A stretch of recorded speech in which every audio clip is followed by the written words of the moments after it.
Good morning, and thank you very much for joining us. I am Yori Folarin.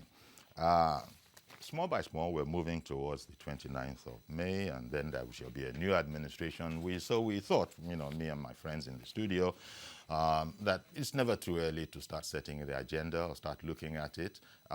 Talking about Chuks Nwoko. He's a publisher and public affairs analyst. As always, Chuks, you're very welcome. Indeed. And Dr. Jide Johnson. Dr. Johnson is a teacher of journalists. He's Deputy Provost, NIJ. Always great to have you, Jide. Good morning on this morning, and good morning to our viewers at home. Indeed. Thank you very much for coming. Isn't it a bit, we were asking ourselves, isn't it a bit early? Besides, agendas are already known. The parties that are going to move into the front row and start executing their policies, they have an agenda.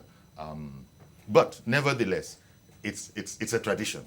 We always want to set agenda. So what is it about, we've seen largely the agenda of this particular government in the past 4 years.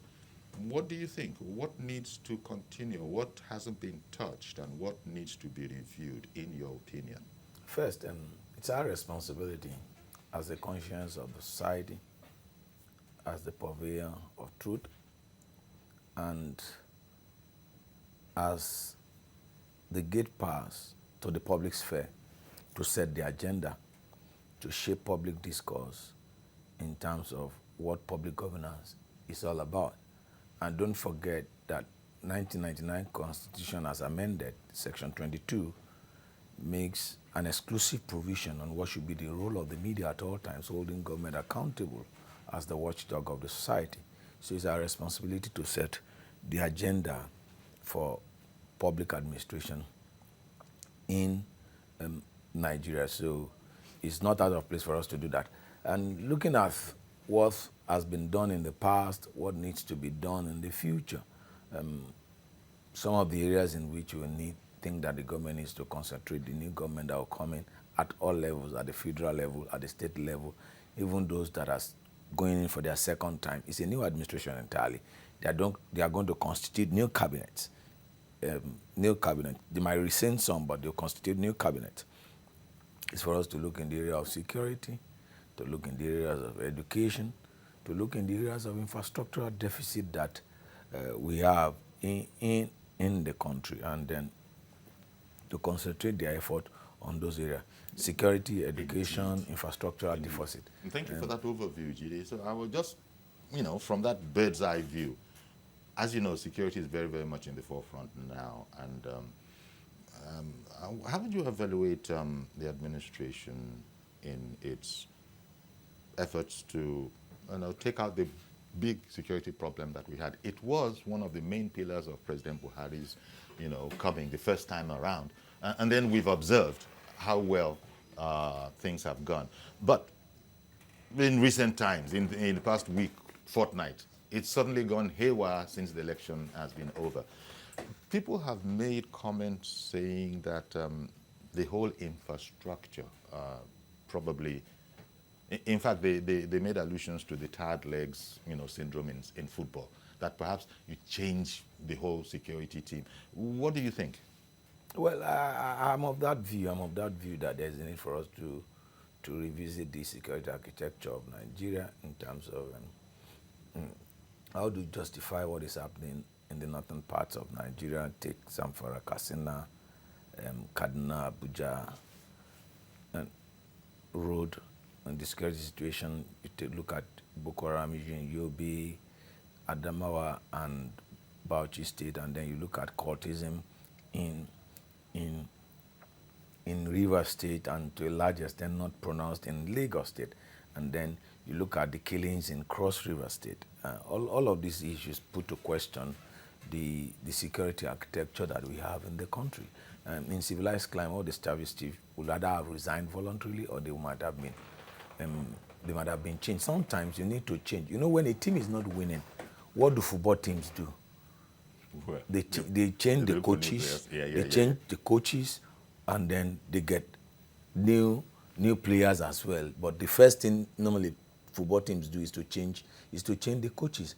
And the coaches, as regards and the security architecture and the service chiefs. And in recent time, you agree with me that this is the first time that we have, under democratic dispensation, that we have service chief starting with an administration and ending with that administration. So my advice would be to the president that once he's sworn in May 29, he needs to change the security architecture. You need dynamic, young resources. Because if you give someone a mandate, this is the mandate I'm giving you, this is why I'm appointing you, and this is the mandate, you can hold those people accountable.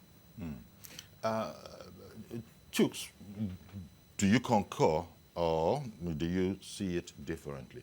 Because why I put it like that is, look, there are some that will say, he's continuing with his analogy of soccer and coaches, if you don't give the new coach different tools or whatever, you don't give him the wherewithal, that new coach and the new managers might not be able to achieve very much. So I wonder if it's possible that this might be in consideration, or that is hardly an issue given where we are. We've heard that our materials could be better, money is short, you know, and relatively speaking, and on.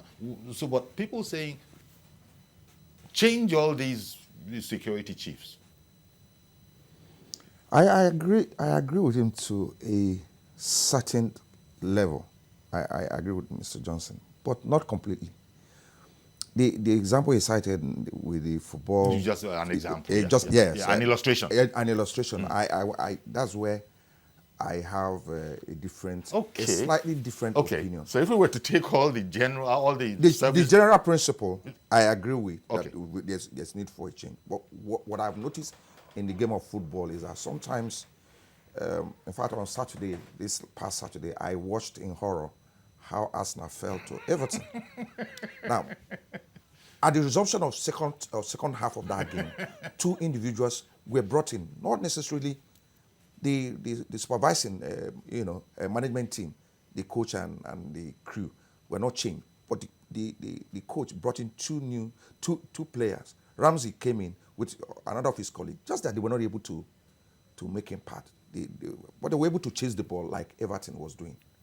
Now, bringing it to security, I'm not a security expert, but I sat in this Lagos and watched what happened to the United States when it's talking about security. How 9/11 came. 9/11 didn't just happen. It took some smart, young, aggrieved people, young people, time. What did they do?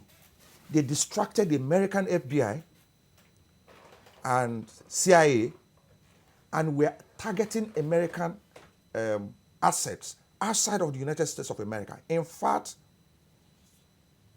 Mubarak was almost killed somewhere in Ethiopia. He arrived at the airport and they knew he was going to drive to the venue of the AU conference. They bombed him on the way. He survived and he ran back to Egypt. What am I saying? One man that we must pay attention to eventually died a few days after 9/11. Unfortunately, he had just resigned from FBI few weeks before he died. And you know where he died? He died on the 10th floor of that Twin Tower building. Who is the man? His name is John O'Neill. He chased after terrorists from Washington to New York to Kenya, to Ethiopia, to Tanzania. The point I'm trying to make is that you don't necessarily have to change the security architecture. I agree with him that if the leadership wants to change, that they can change. But I'm citing this example so that, because I'm not a security expert, but I have followed the events that led to 9/11. It didn't just happen in America. When those guys who did this thing arrived, they enrolled in schools. And you know what? There were reports on some major desk in the FBI hierarchy. They ignored those things until that thing happened. The point I'm making here is that people who commit this crime, they are well ahead of people who manage security issues. What should be my concern, and what has remained my concern, is what has given rise to all these insecurity issues. It's poverty. And poverty, how? Poverty, not just poverty that has been around for such a long time without effort to minimizing it. And I'll tell you quickly a short story that Governor Dwyer shared with me and a few guys who had the opportunity of visiting him when he was in government house in Asaba. I had raised an issue with him that there was something going on in the state where he had just become governor in 2006. And he told me that the point that I just raised, in the presence of stakeholders, political stakeholders in Delta State at the time, and he said to me, you are the only one who has raised this very important issue. Then he himself told a story, how Chief Obasanjo came to Delta State when Ibori was about to leave government, and they have driven from Asaba to Warri to inaugurate a project. And they got to a point on the route to the place, and they saw this sea of heads and all that, and Obasanjo asked them to park. Chief Obasanjo asked them to park, so they parked. And he mentioned to the governor in the car that you guys are sitting on a keg of gunpowder. This is what Udaya was saying, said to me, and a few people who were there.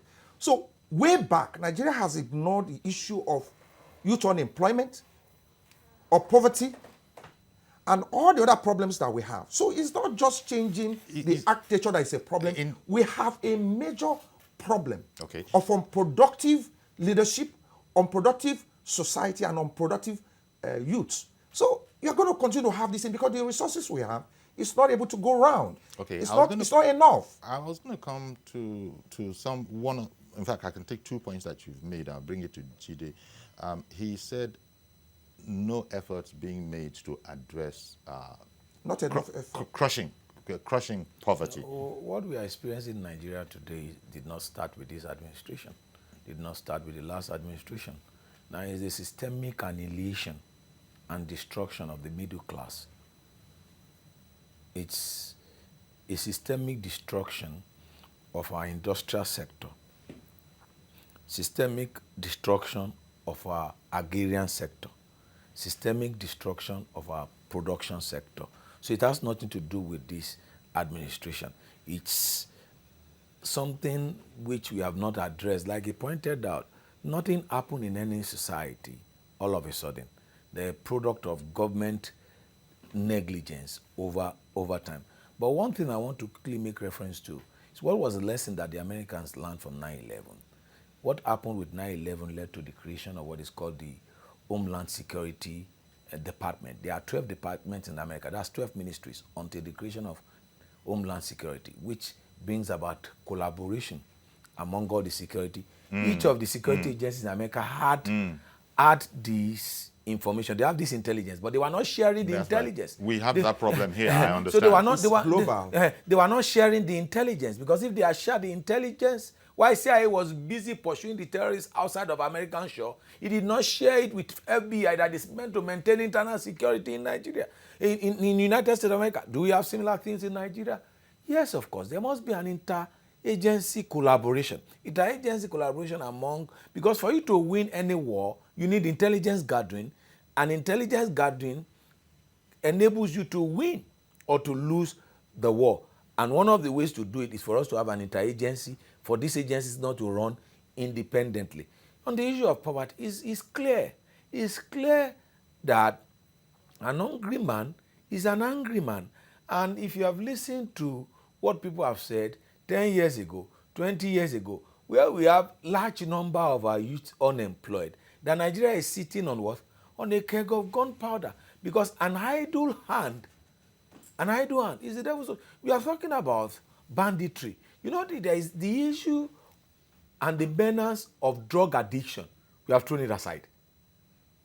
There's no focal point. It's on banditry, terrorist act that we are talking about. The issue of drug addiction among the youth. These are those social problems. They are there. And if government did not take constructive effort, and government at all levels, and one of the challenges of this Fourth Republic is that we have destroyed the government and we have rendered the government that is closer to the people useless. And you know that government? That government is local government. The local government are virtually doing nothing. These are government that should play some roles. Can they do something? Is the other question I would ask you. Yeah, can they do something? Yes. Vis-a-vis how we go about that particular aspect of our lives, putting officials in, putting people in office. Most of us, the first contact we ever had with government in our lives has to do with local government. Of course. We took our birth certificate, we took our registration and the rest of it at the local government, at the, across the state. That's why the president, and I pray and I hope it be one of the things that the president will do, because the president has made his promise. That's why the president said that they are going to look into local government to secure their autonomy, the autonomy of the local government, because that's the government that is closer to the people. It is, and well, there are people, and that's another aspect of this conversation. There are people who don't even know their local councillors. They don't know their local government chairman, close as they are. And I won't prefer reasons, but there are people, apart from his immediate family and those who are his neighbors who will know him, up and down, not very many people are aware. Nowadays, they themselves are, instead of being like local players, are actually trying their best to be like state officials. You know, they want the whole paraphernalia. They themselves want to be honorable. They themselves want tinted jeeps. They themselves want entourages. They themselves. So Jide, you know now. So these people that you are saying we are very close to, they're doing their best to distance themselves from us. But that's just slightly jocular. I understand the principle that you are making. But the point that you're making, look, in relation to this matter about unemployment that both of you have talked about and joblessness, there's this trader money thing that went around. The opposition, you know, of course, they had their own notions. They called it whatever it was. Were those kind of things, were they actually addressing anything, in your opinion, or were they, as some people are saying, they came about for a purpose, of which, now that the election has been won, they will say, if care is not taken, that whole idea might fizzle out. First of all, do you understand the reasoning behind this whole trader money thing? I do. Do you think it's the important? Concept, I started the concept way back 2008 of giving money to women, organizing a workshop. You know, today it's on the internet, 2-day free women entrepreneurship workshop. You train the women on basic branding, packaging, and all that. Then you give them cash. But it's a mockery to give somebody 10,000 naira from a government. I started with 100,000 naira until things became difficult. Then we started giving out 20,000 naira. And this last December 22nd, I had the last event in Airport Hotel. I was 20,000 naira. So you thought, yeah, government's version. Yes, that concept has been with me since 2002 when I. So you appreciate the concept. I appreciate the concept, but I think that is an assault on the sensibility of citizens of this country for you to give them from government 10,000 naira. You know, I can't do that. I can't do that. But the concept is okay. But then, how serious was it if, in the light of your comments, that, look, by the time you now, lofty ideal, 10,000 naira? 10,000 naira, definitely. Because this country is a very rich country. And the human being is a very precious person. And the woman is the solution and the key to all this crisis that we're having. If talking about insecurity, talking about poverty alleviation, talking whatever, way back, we recognize that the woman is a secret code to solving our national problem in terms of economic empowerment, economic development, and human capital development. Those 3 areas, if you focus on our women, by the time you give them the cash to do the business, you get the right feedback. They are the ones who look after the children. They don't buy a recharge card for their boyfriends. They don't even have enough. So, but the men are not included in this because of the lifestyle and the kind of build up that they have. But with the woman, she will maintain the home, she will raise the children, take them to school, take them to the clinic. So they are able to account for those resources. And I work with Bank of Industry. The first time we did that thing, Evelyn Opute, to the glory of God, that woman, he asked me, where did you get the idea from? And right there and then, she supported us, and we did the first event in Unilag when we organized the women and taught them. Because there's need for the training. So it's an excellent idea, but the concept is an excellent concept, but the way, as usual, they're going about it, I believe it's an insult to the woman to be giving her 10,000 naira. Okay. You see, there's no society that can develop without the woman. It's critical. But Even we when ourselves, we know, I was going to say we know that. In fact, I wanted to ask you guys how well this administration has done with this particular notion. you see, The Army, yesterday I was seeing that the Army is busy setting up a department for women soldiers, because they've suddenly, well, not suddenly, but the truth is there are men and there are women, and there are things that... No. They're implementing the SDGs. Women equal opportunity is what I have taken from, whether it's the MDGs or SDGs. So what they are doing, maybe they are not aware. But for whatever reason, whatever has given reason to what they are doing, they need to look at the SDGs and do what they are doing based on helping government to achieve the SDGs. Because 2030 is very... Which was the very point that I was making at the launching of these new formations. Even when God created his world, he discovered that the world was incomplete and that the meaningful development he wants in his world couldn't take place. So he created woman for the man. Now, using our culture in place, who hates the market? Is it the man or the woman?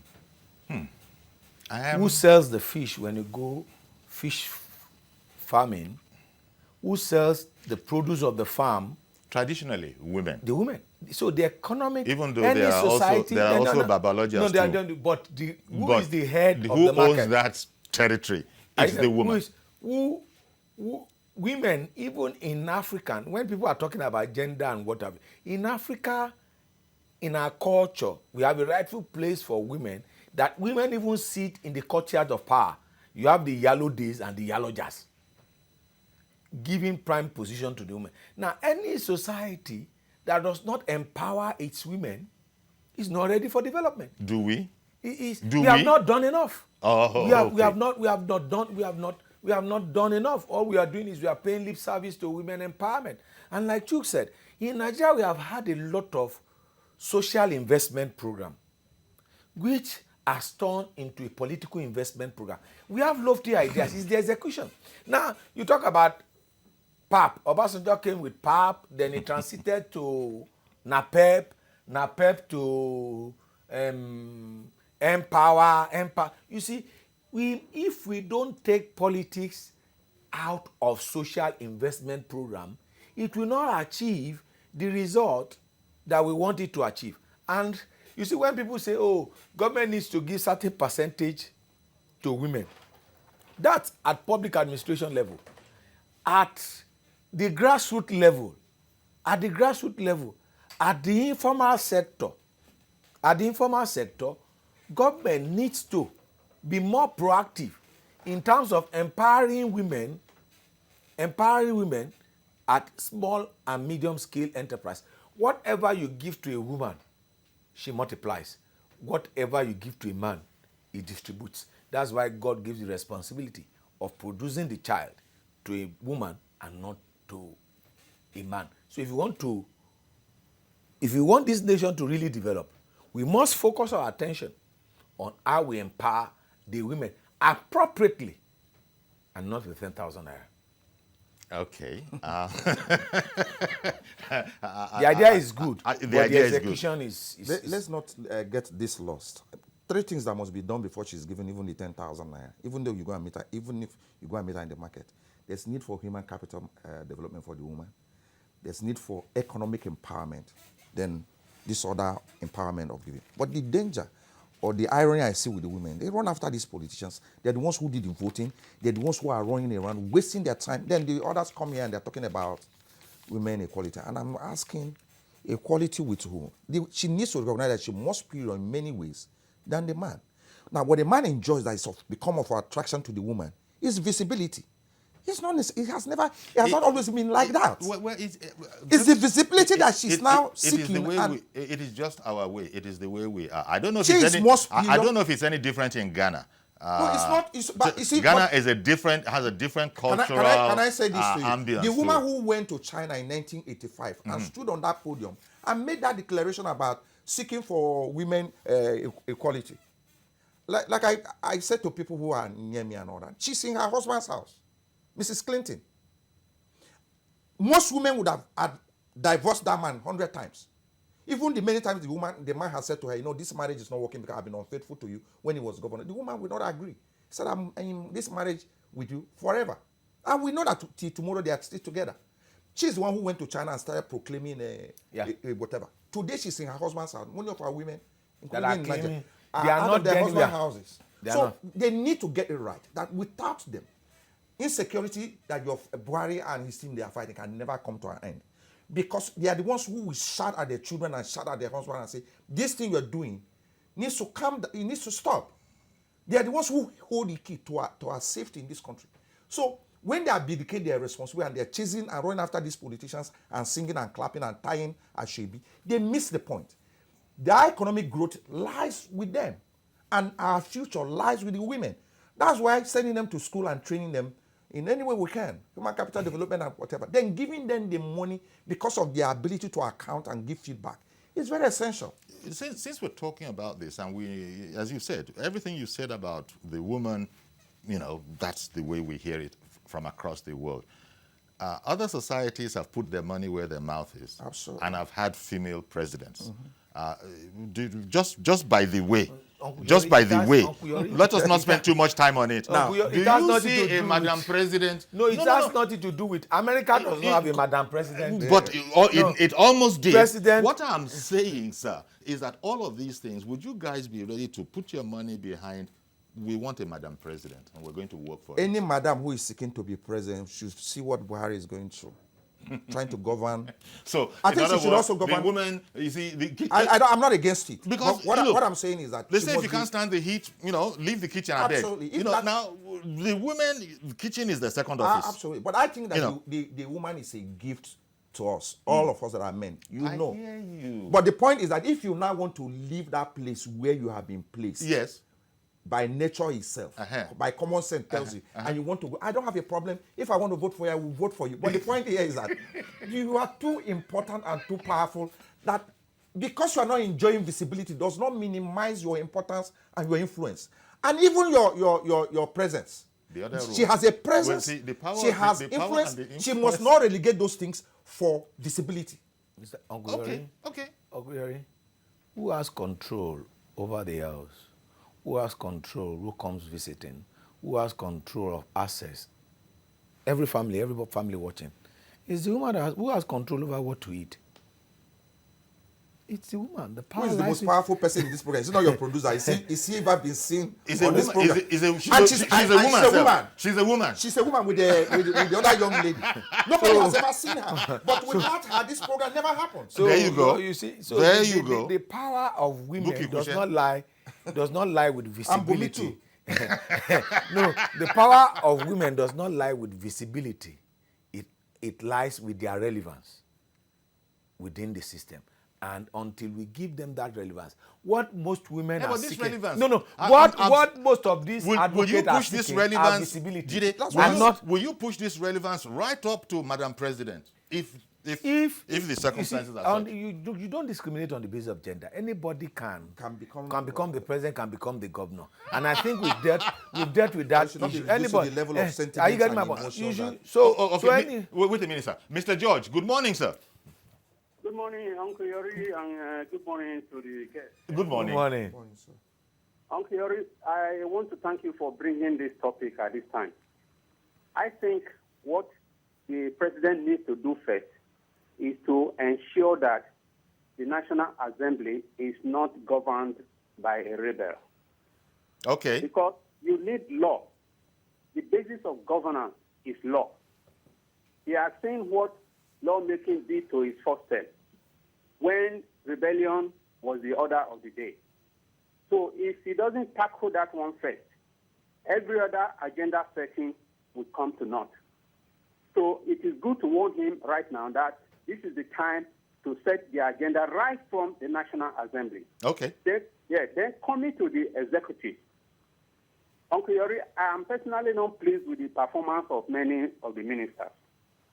Apart from the former Minister of Finance, I didn't see any minister that openly keyed into the anti-corruption drive of the president. None of them was able to come out and promote anti-corruption in his ministry or MBA. It shouldn't be so. Then you look at the Ministry of Health, for example. About 18 diseases broke out in the country. Lassa, cerebrospinal meningitis, all sorts of diseases that came out, none of them was effectively controlled. None of them. Over 1,000 people died in Maiduguri because of CSM. It was not controlled. You see, the medical workers, they are always, if you listen to them, their grasp is that they don't have leadership. So look at the education. We don't even know who is the Minister of Education. You ask the average Nigerian university student who is the Minister of Education in Nigeria, they don't know. We want a minister that performs, not those who just, who are just appointed because of the state they come from. Okay. Thank you very much for calling in, Mr. George. Let me quickly go on a break. We'll be right back. Stay with us, please.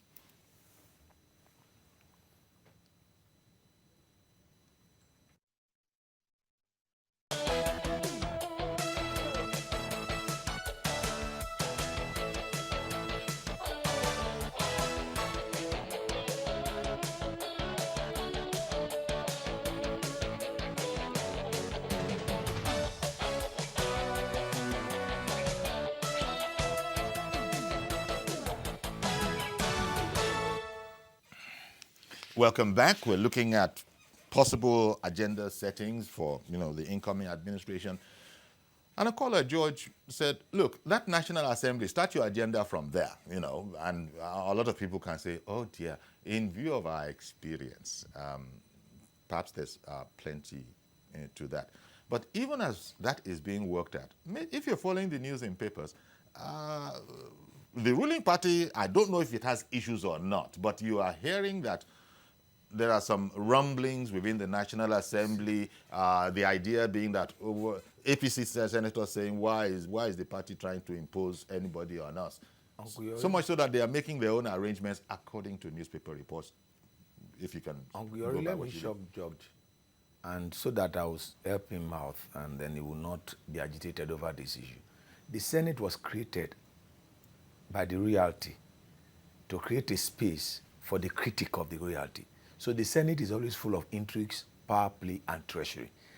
The last time we personalized it... Okay, going back to the origin. The last time we personalized it to a particular character. Mm-hmm. And we gave that characterization to one individual. That character is no longer involved in the scheme of things. And some of the things that played out then is already playing out again. You see, by nature, the Senate usually disagrees with the executive.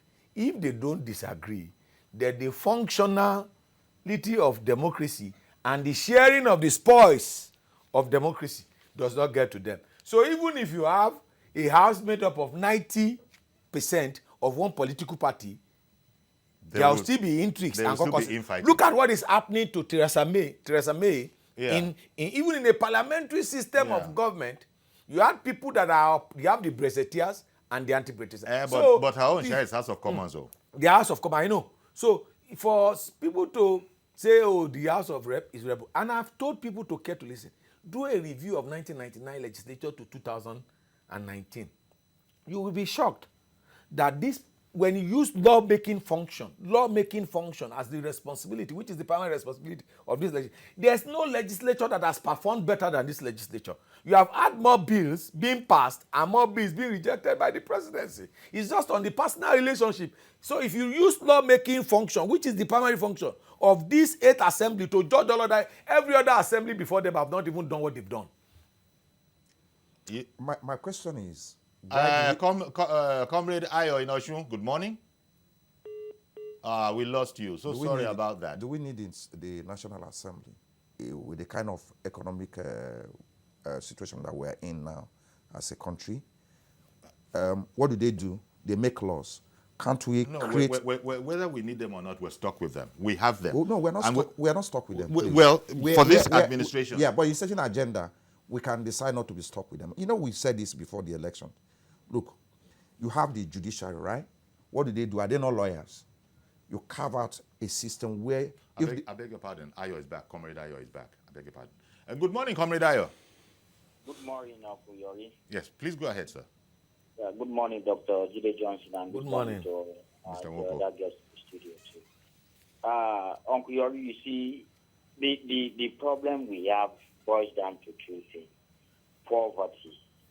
Poverty that was brought about by corruption.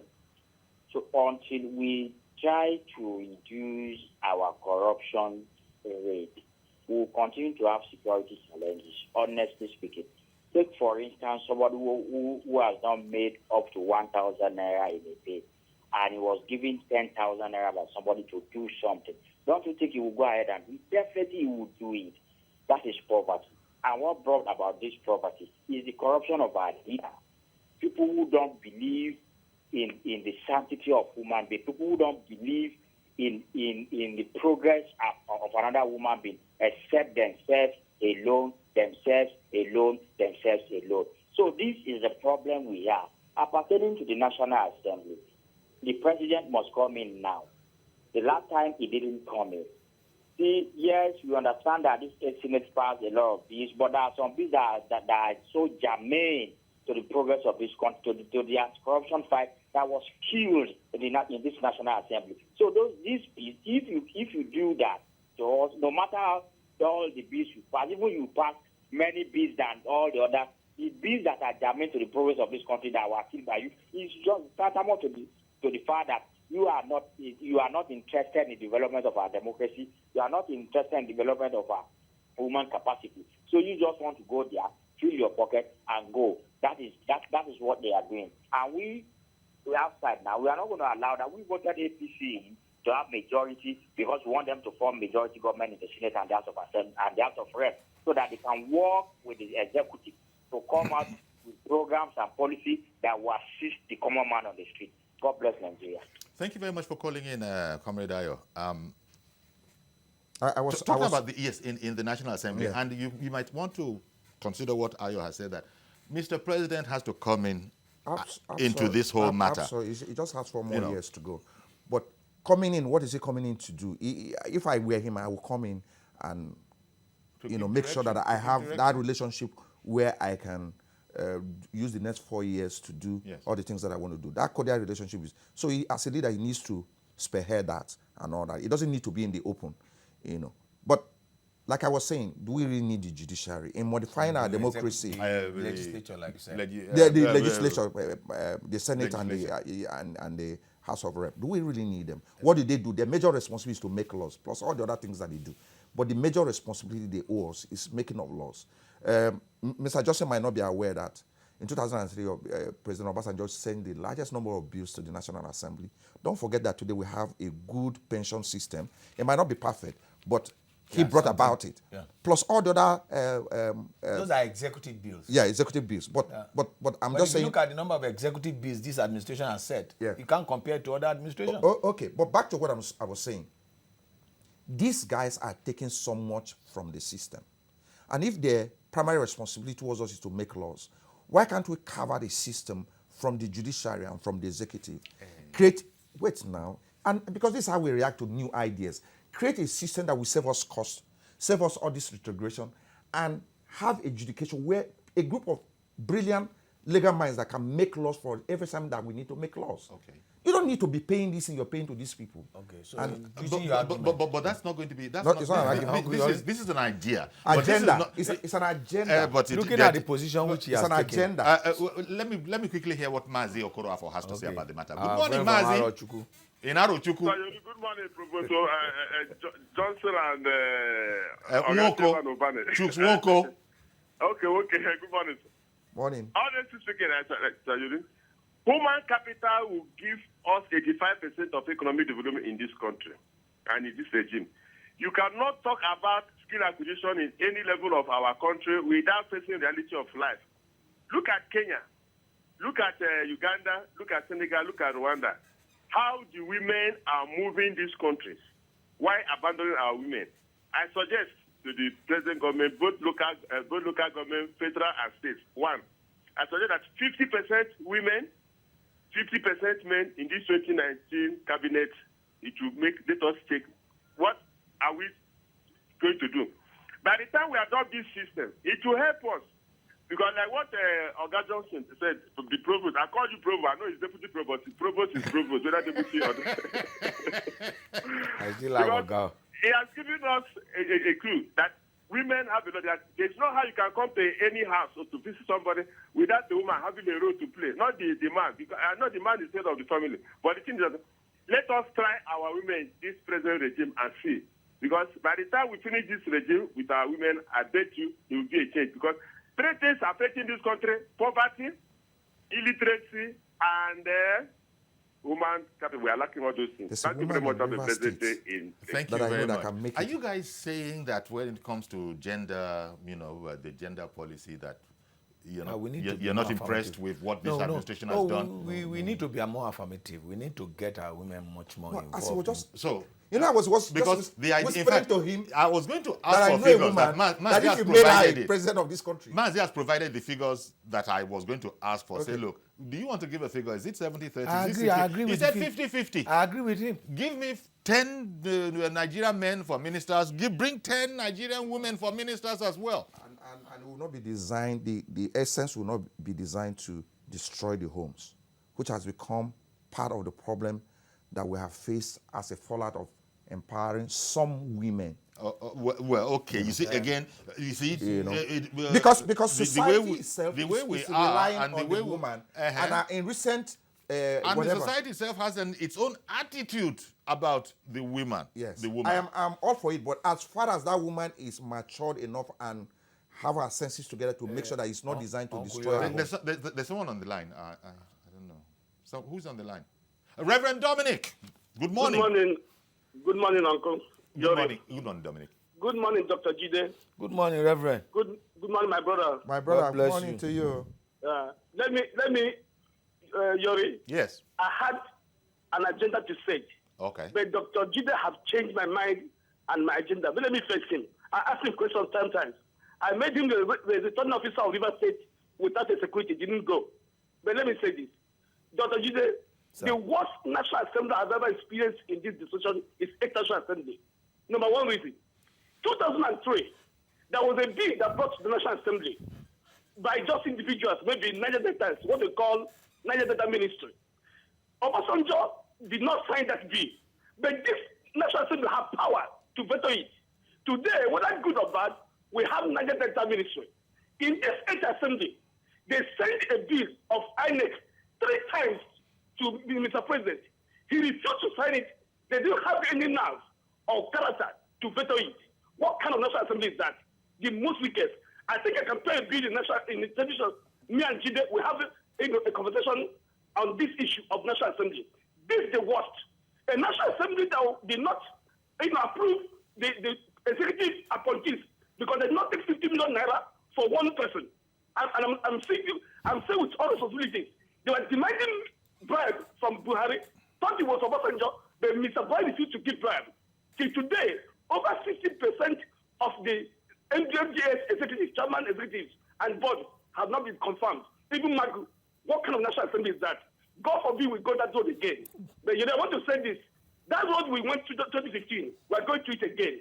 If the FPC have zoned Senate President to Northeast, without mentioning anybody, it will not give opposition what they're trying to do now to support Ndume. And if Ndume becomes a Senate President, the repeat of Sadiki will play again because the executive did not support him, FPC did not support him. He will go down to a position that supports him and become a Sadiki, which he fought tooth and nail to remove in 15 National Assembly. National Assembly. What I'm trying to say is this National Assembly must find themselves together. We are in a peculiar situation. We don't need any partisan here. We want to fight this insecurity. I told you yesterday, there's no poultry farmer that will have this casualty having poultry, his poultry, and still stand watching. There's too many blood, there's too many blood, there's too many blood. In the agenda, we must stop this insecurity so we can have good economic growth.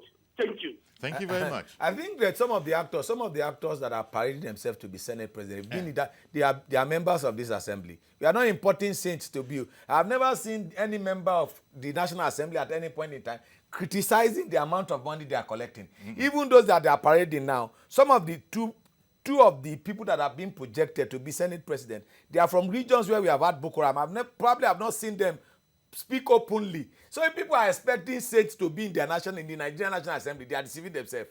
They are living on that issue. Listen, if but you the point Dominic makes, the point Dominic makes that APC needs to get its house in order. No doubt about that. You solve that through caucuses. But you see our National Assembly being infested with former governors, former senators, former ministers, former governors, former senators. So you see that caucus, that group, people that have executive mindset, they need a reorientation for them. Because the National Assembly has always positioned itself as an executive arm. And I have advocated that we need to remove the title of the presidency from the Senate so that we have a Senate leader and not Senate president. Because by default and by design, if you call me the Senate president, just remove the Senate. The most important. I also will have the mentality and the attitude of Senate. And for the legislature, let me educate Dominic. For the legislature, the real leader of the National Assembly, of the floor that controls the discourse, is the majority leader. And not the Senate president. The majority leader is Lawan. So if they want to veto the president, it's from the majority leader. But every time you're in a... one moment, please. Tunde in Ojota. Yeah, good morning. Good morning. Go ahead, please. Yeah, please, I would like to contribute to the program. Sure. Go ahead, please. Yeah. Thanks for the topic of today. I'm trying to use this medium to call on our president to do the needful. He is the head and commander-in-chief of the Federal Republic of Nigeria. All balls light on his desk. He needs to do what needs to be done. The argument in the studio there is just uncalled for. I disagree with the other caller, the provost, but he has his own opinion. The 8th Assembly, I have never, ever worked with the presidency. And there is nobody that will have somebody working with him and doesn't have the same ideology with him that they can work together. It's not possible. Even if they have their own constitutional rights, there are still ways whereby they can still come to a point for the purpose and the development of the country to move forward. If somebody has turned himself to the king of the Senate, is in Senate, is uncalled for. Somebody that can go behind doors and put himself in a position forcefully, there is nothing he cannot do. So I don't support Provost on that point. Mr. President just needs to do the needful. He has the right to have somebody that he can work with, even though he's not going to encroach on his constitutional rights. But there are ways he can go about it. He can lobby, and he has the right to say, this is my party man, this is somebody I feel that has the same vision with me. He will use his constitutional rights, and the Senate too will use their constitutional rights, which is done. Thank you very much. Thank you very much, Tunde. Although you were very clear that... but in relation, he was saying he disagrees with Provost, meaning Jide. But the point is, Jide was saying that he's talking about personalization of those offices cause problems, but that when you look at the machine itself, the individuals exactly that came to that place have their issues, and they came with that issue. Yes. And it's not just what Dr. Jide said, more like people having been voted for want to be the third most important person in the federation. You know, those motivations that are personal to people. That's what they want. But what people are saying, Mr. President, shine your eye well this time, is what people are saying. Absolutely. There are people who want to be minority leaders. There are people, everybody with their agitation and their desire and pursuit and all that. But every time me and you have got into a relationship with people or with whatever it is, and if it's not working for you, you get out of those relationships, especially if it's toxic. Our relationship with that assembly, with that parliament, since inception, is resulted to where some of us are saying that we don't need it. We don't need it. It will save us cost. The wahala is too much for us as a nation to bear. And I just set an agenda for Mr. President. Some people are already agitating that they should streamline what they are being paid. Whatever it is, that institution is not working for us. Okay. That's the point that I've been trying to make. Ikemefuna in Ladipo, good morning. Mr. Ayori. Good morning, ma'am. I think is that a sir? Yeah, it's a man. Good morning, sir. Good morning, sir. Good morning, ma. Setting up of the agenda is not only meant for the president, but for Nigerians too. Indeed. Yes, in general, especially for this 9th Assembly men. because the salary they collect, if Nigerians don't sit up right, it's not going to help this country in any way. So Nigerians have to make sure that those salaries are cut down so that there will be jobs for Nigerians, for the youth. They will use the money they have to create jobs for the youth. But it's going to be hard, because this assembly will not cut anything. Because they will not cut anything. They must assent to it. Presumptuous. They will not assent to a cutting of our money. But I'm just saying. The president should be interested. The party should be interested. But there are mechanisms, and Chooks has helped us out. You do that within the internal organs, not on the pages of newspaper, that this is the person I want. It's done within. The party selects someone to be a senator of the Federal Republic through the screening process. He goes through the primaries, and then he is presented for an election to be the senator of the Federal Republic. There is a process the party has put in place for someone. So you imagine you are sending a senator to be a rubber stamp, or to be someone that cannot think, someone that cannot take decisions. The way Nigerians talk, do we want to turn the National Assembly to what we have in all the state house of assembly, that even if you ask an average person, they don't even know who their speaker is, they don't even know who their house of assembly member is. So it's pathetic. Jide, you're making a point, though. No, Jide is making a point, though. Jide is contradicting himself. Wait, now, Because he already said that even if you have 90% membership of a political party in whatever, they will always be scheming and all that. Exactly, that's what I'm saying. But you do that within the greatest politics takes place within a party. Intra-party conflicts is more than inter-party conflicts. It's called caucuses. The different interest group in parties are called caucuses. And because people don't understand the party structure and the way party system operates, they bring it to governance. If you have a dysfunctional party, you have a dysfunctional government. One of the challenges of APC is that it was dysfunctional from inception. The party was not able to harmonize the different interest groups that harmonize itself as a political party. Is that any better now? Well, it's getting a bit better. Because they have leadership. They have leadership now. It's getting a bit better. Because one of the things you go about is to do discipline. And one of the ways you also do it is not that the national chairman will come on the pages of newspaper. If I'm elected as a senator, and the national chairman of my party comes and give me, this is the person you are going to meet, without having a discussion with me prior to that. No, you don't know whether they did now. Listen, let me just and at my age, my level of education, and my level of intellect, when I'm not an idiot, I'll tell you, man, we've got to discuss this issue. Okay. I'm not agreeing with you. Super K in the UK. Good morning. Good morning, Uncle Yori. Good morning, sir. To Jide and Mr. Nwoko. Okay then.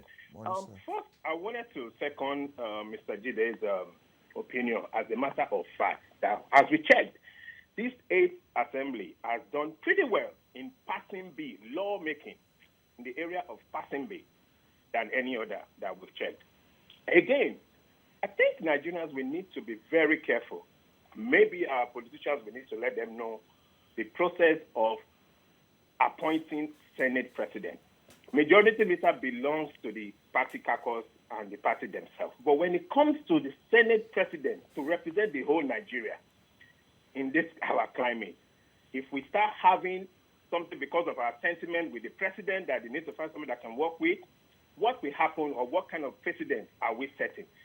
The party need to go and do the lobbying, not in front of newspapers, not the way the party chairman is going about it. But they need to lobby among themselves so that they do not allow the opposition to take advantage of their own miscalculation or their own bullying attitude. Because it's the way we are seeing it here. It's not here. You can see what is happening to our prime minister here. They extract the power from him. Even in America, we saw what happened when Donald Trump said he wants money for the world. The legislature said, no, you told us that Mexico will pay for it. We are not giving you the money.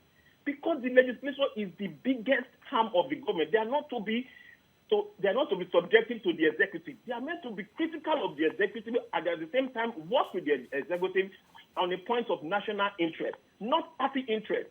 God forbid, Uncle Yori, you are over 60 if you are over 50 if not 60. What if we set the wrong precedent now? What will happen to another person that will come?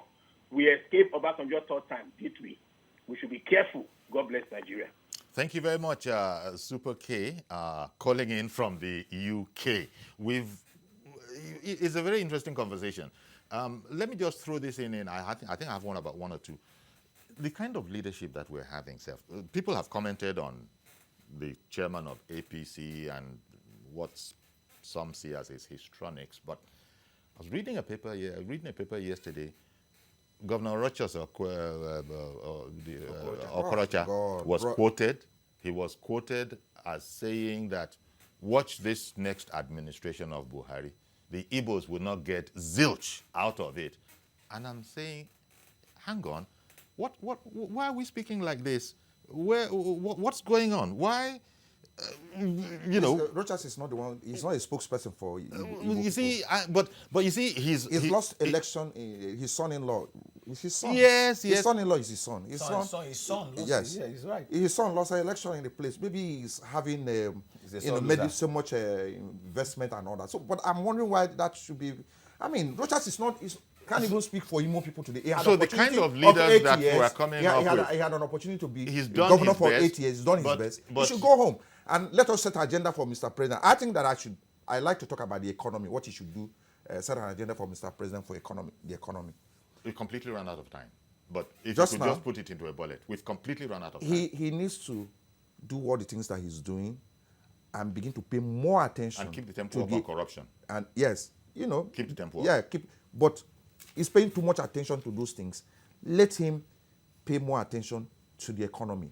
Deal with unemployment, provision for the people, and all that. That's the way to go. Uncle Yori, Rochas is just wasting his time. The president got more votes from the southeast than he got in 2015. We got to go. So thank you very much. Let's pay attention to Rochas. Thank you very much, Dr. Jide Johnson. Thank you very much, Mr. Chuks Nwoko. That's our program today. It's a pleasure. Join us tomorrow for a fresh edition. I am Yori Folani. Bye-bye for now.